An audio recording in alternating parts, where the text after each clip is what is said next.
First full week of hiking on the trail after the shin injury, so let's get after it.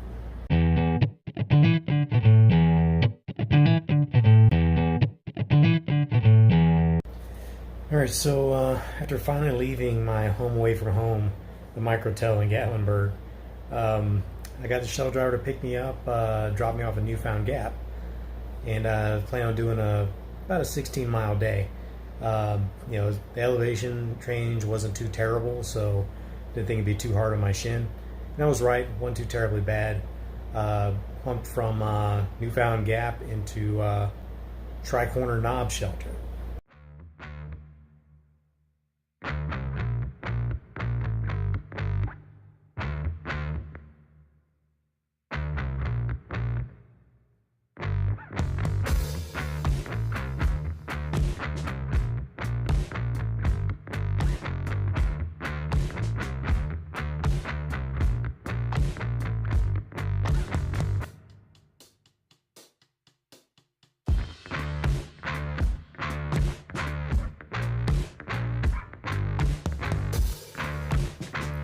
Miles of this. Wet socks.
You can hear at the end there, I actually bumped into some folks that I met on like the first or second day of the trail.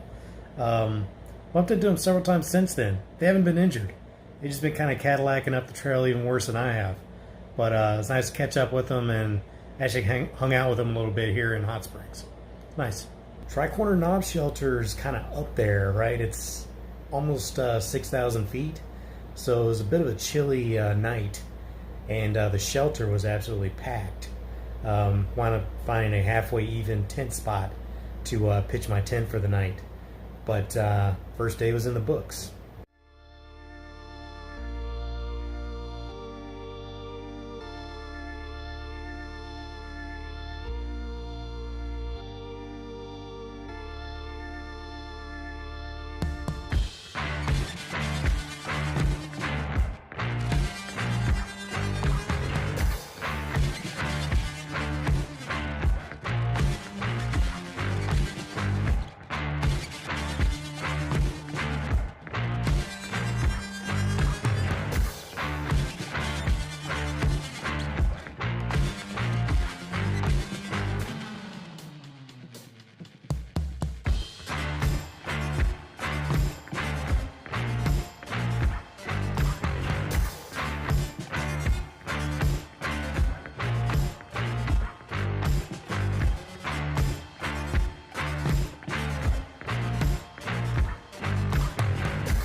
Feel a little exposed, to be honest.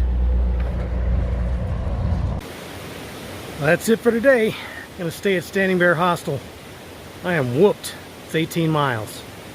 Ouch. Now the second day of hiking from Tri-Corner Knob was supposed to be to Davenport Gap. Now, I had a shuttle driver arranged to pick me up, but I didn't confirm it. And the hiking season is kind of petering down, so she didn't hear anything from me because I couldn't get any signal up in the mountains since lunch that day. So when I finally got a hold of her, she was already out doing something with her daughter, and my backup shuttle was on their way to Klingman's Dome with another hiker and couldn't get to me for 3 hours. So after 15.5 or whatever miles, I'm stuck. So decided to push on another 2.6 miles or so to Standing Bear Hostel, which is about a quarter mile off the trail once you get to that split. And that wound up being an 18.1 mile day. I was pretty tired after that. A lot of the little injuries that I'd been nursing started to flare up a bit about a mile from the end of that hike. I did make it into Standing Bear. Now, Standing Bear Hostel's gotten a little bit of bad press in the Gut Hook app, where people leave comments. But I found it to be a really nice little spot. I mean, it's got Wi-Fi covering their whole area. There's always a campfire going. They got a little resupply store. People there are super chill. You can just sit around the campfire and chew the fat. And got a little creekside room. Decided to get a private room. They had the coolest Boston Terrier living there. Basically, I was just standing around the campfire, wasn't really paying attention, and I felt something on my foot, and he had laid a stick on my shoe, right? And he's looking up at me expectantly, right? So I kind of flicked it up in the air like it was a hacky sack, and he snatches it out of the air. So friendship was formed that day. Stayed there and wound up leaving the next day around lunch. So I want to do kind of a short day to give my shin a little bit more time to recover.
Now, even though the trip from Standing Bear Hostel to my next planned stop, Groundhog Creek Shelter, was only 7.5 miles, but it's pretty much 5 miles of climbing, so wasn't easy. Bumped into a couple of girls that were out there hiking in their college age or maybe mid-20s. They were trying to get to Max Patch, which is, at the time when I bumped into them, was 4 o'clock in the afternoon.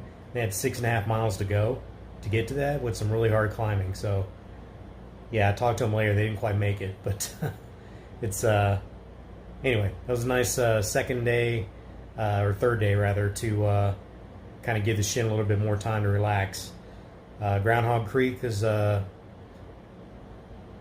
decent place to stop as far as water goes, but the shelter floor is like a half pipe. You know, would have not been comfortable to sleep on. It would have been sliding right off my sleeping pad.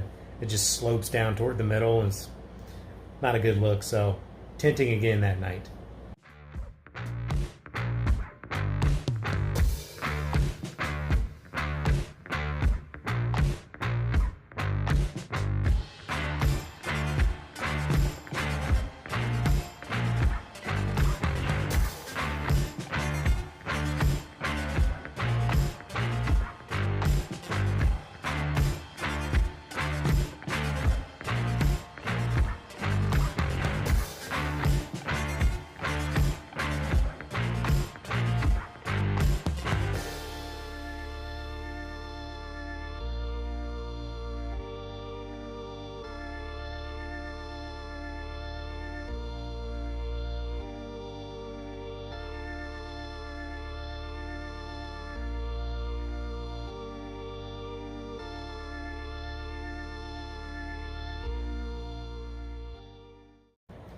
Max Patch, when you get up there, I have to honestly say it's offered some of the best views of the trail.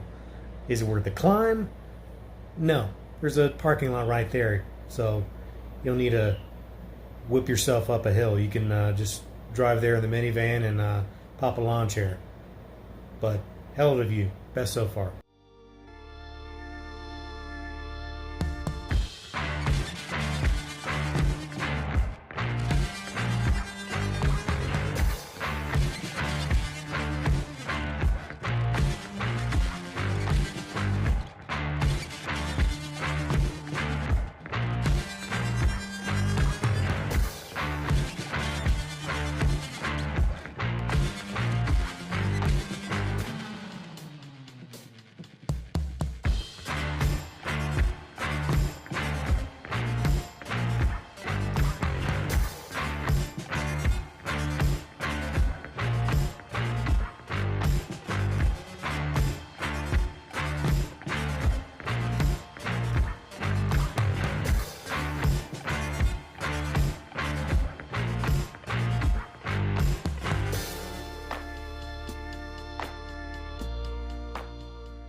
Okay, so leaving Groundhog Creek Shelter, I was looking to do a couple of 13-mile days to get into Hot Springs, but I wound up getting to Walnut Mountain Shelter at like 3 o'clock in the afternoon, and popped open my GutHook app and looked at potential campsites further down the trail, see how far I could get.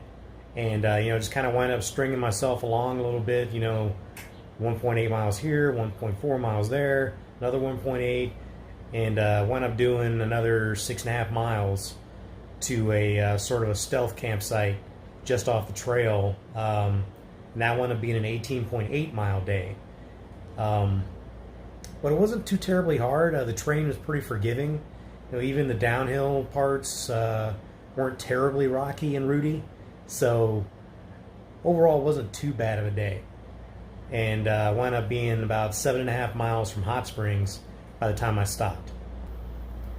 So the day before Hot Springs, I wound up waking up at like 6 o'clock in the morning with the sun and the birds are chirping, and it started to rain a little bit. There's a kind of a gap in the rain, so I rolled out of my tent, packed everything up quickly, and moved out.